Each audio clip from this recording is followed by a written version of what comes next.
tentang analisis citraan pada puisi Sajak Putih karya Chairul Anwar. Nah, pada video kali ini saya akan membahas tentang analisis bahasa feminin dalam novel Perempuan Berkalung Sorban karya Abida El-Khaliki. Tugas ini merupakan tugas pengganti ujian akhir semester pada mata kuliah stilistika. Mata kuliah ini diampu oleh Ibu Eli Livia dan Bapak Fadila. Saya mengucapkan terima kasih kepada Bapak dan Ibu yang telah memberikan ilmunya kepada saya.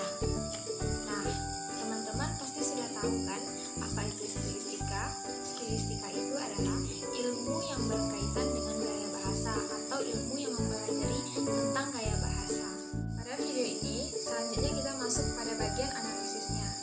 Pada analisis ini, saya akan menganalisis bahasa feminin dalam novel Perempuan Berkalung Sorban karya Abida Khaliki.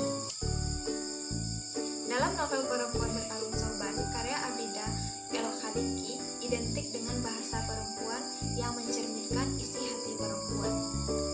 Bahasa feminin dikenal dengan bahasa perempuan yang mencerminkan kehidupan perempuan, perasaan perempuan, dan segala benda yang berkaitan dengan perempuan. Penggunaan bahasa feminin dalam karya perempuan adalah bagian dari kemampuan dan kekuatan yang dimiliki oleh perempuan dan tidak dimiliki oleh laki-laki. Pada dasarnya, feminisme merupakan suatu ideologi yang memberdayakan perempuan. Setelah Revolusi Amerika tahun 1776 dan Revolusi Prancis tahun 1792, berkembang pemikiran bahwa posisi perempuan kurang beruntung daripada laki-laki dalam realitas sosialnya.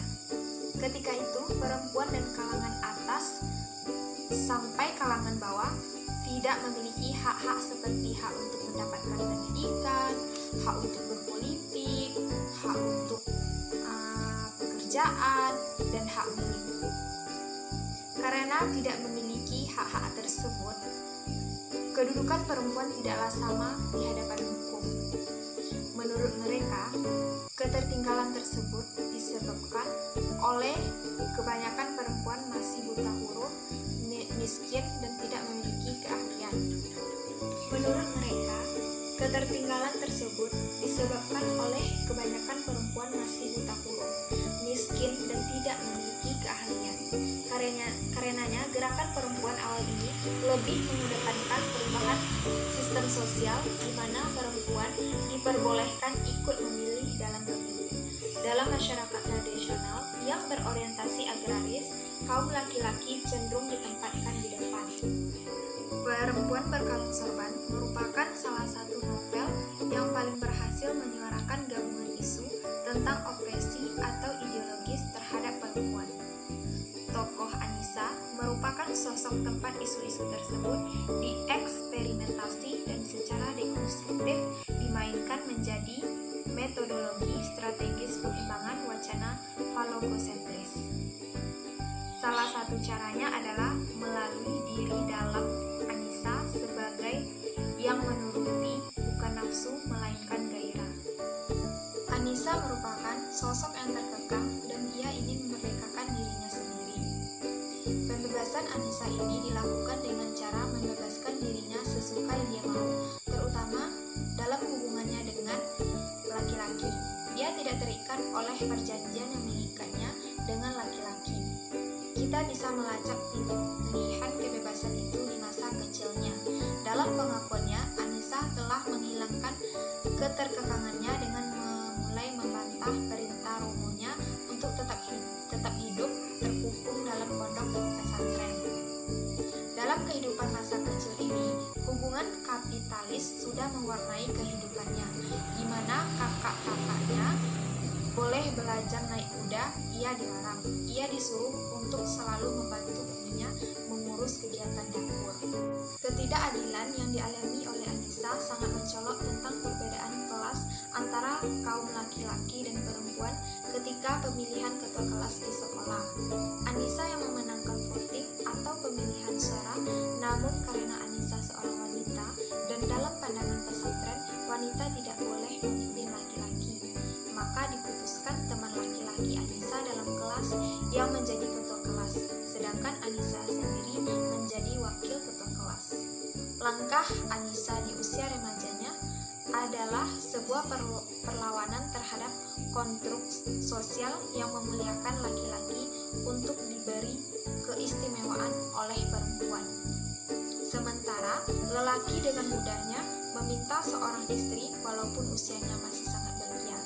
Anissa memberontak ketika ia dinikahkan dengan paksa oleh orang yang tidak dicintainya. Dalam usia yang sangat muda, Anissa ingin memberontak. Pemikiran ini berlanjut ketika Anissa menginjak dewasa. Dirinya diberi wejangan tentang perkawinan oleh ayahnya. Dia menolak perkawinan tersebut yang memuliakan laki-laki ini. Dalam pemikiran feminis radikal, menghadapi laki-laki adalah dengan menghancurkan kekuasaan laki-laki yang tidak layak atas perempuan. Dengan pertama-tama menyadari bahwa perempuan tidak ditakdirkan untuk menjadi pasif, seperti juga laki-laki tidak ditakdirkan untuk menjadi aktif, dan kemudian mengembangkan kombinasi apapun dari sifat-sifat feminin yang paling baik merefleksikan kepribadian unik mereka masing-masing. Anissa selalu melakukan resistensi, bahkan sering dirinya mendapatkan tubuhnya menjadi laki-laki. Kualitas ini semakin menyempurnakan tahapan adaptasi Anissa dalam ruang diskursif yang patriarki. Anissa telah terkondisikan untuk menerima apa yang telah menjadi tugasnya, bahwa ia harus menjadi seorang istri yang baik dan patuh terhadap suami. Berbicara tentang pernikahan, Anissa tampak agak masih separuh hati menerima konsep penyatuan sepasang manusia dalam institusi pernikahan. Harus ada pilihan atau memilih, dan bukan sekedar dipilih oleh laki-laki. Keinginan diri harus menjadi kenyataan yang padanya segala pemaksaan dan sepihak harus dihapuskan.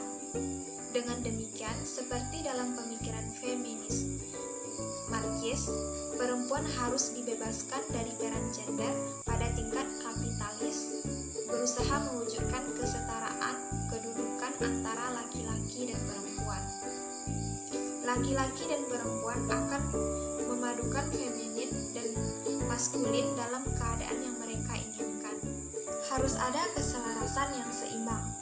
Keterus-terangan dan perjuangan yang selama ini ia perjuangkan akhirnya tercapai setelah keputusan perceraiannya yang didapatkan dari Samsudin yang sebelumnya telah memadukannya dengan cara poligami.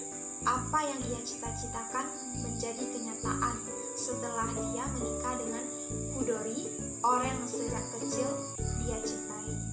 Gerakan feminisme dalam novel Perempuan Berkalung Sorban telah membawa dampak luar biasa dalam kehidupan sehari-hari perempuan. Akan tetapi, bukan berarti perjuangan perempuan berhenti sampai di situ.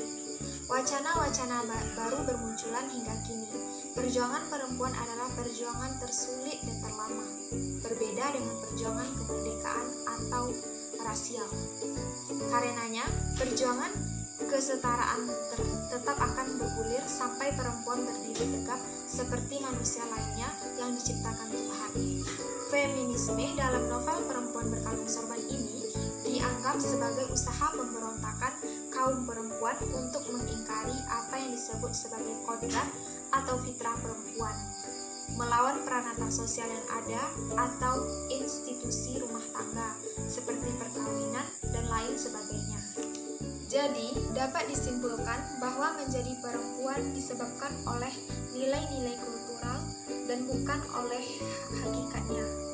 Oleh karena itu, gerakan dan teori feminisme harus ada agar nilai-nilai kultural yang menempatkan perempuan sebagai liar, sebagai kelompok yang lain yang termarginalkan dapat digantikan dengan keseimbangan yang dinamis antara perempuan dan laki-laki. Analisis feminis pasti akan mempermasalahkan perempuan dalam hubungannya dengan tuntutan persamaan hak, dengan kata lain tuntutan emansipasi. Dalam novel Perempuan Berkalung Sorban mengungkap nilai-nilai penting individu perempuan beserta pengalaman-pengalaman yang dialami bersama dan perjuangan yang mereka lakukan. Oleh karena itu, kita sebagai perempuan harus memperjuangkan hak-hak kita. Kita sebagai perempuan tidak hanya diam di rumah saja, tetapi kita juga bisa mengekspresikan kreativitas yang kita miliki. Kan banyak sekarang nih yang menganggap bahwa perempuan itu adalah sosok yang bekerja di dapur dan melayani kaum laki-laki. Tetapi sejak feminisme lahir, pendapat itu terbantahkan. Nah, itulah hasil video saya. Semoga teman-teman mengerti dan semoga video saya bermanfaat bagi teman-teman semua. Kalau ada kesalahan, saya mohon maaf. Wassalamualaikum warahmatullahi wabarakatuh.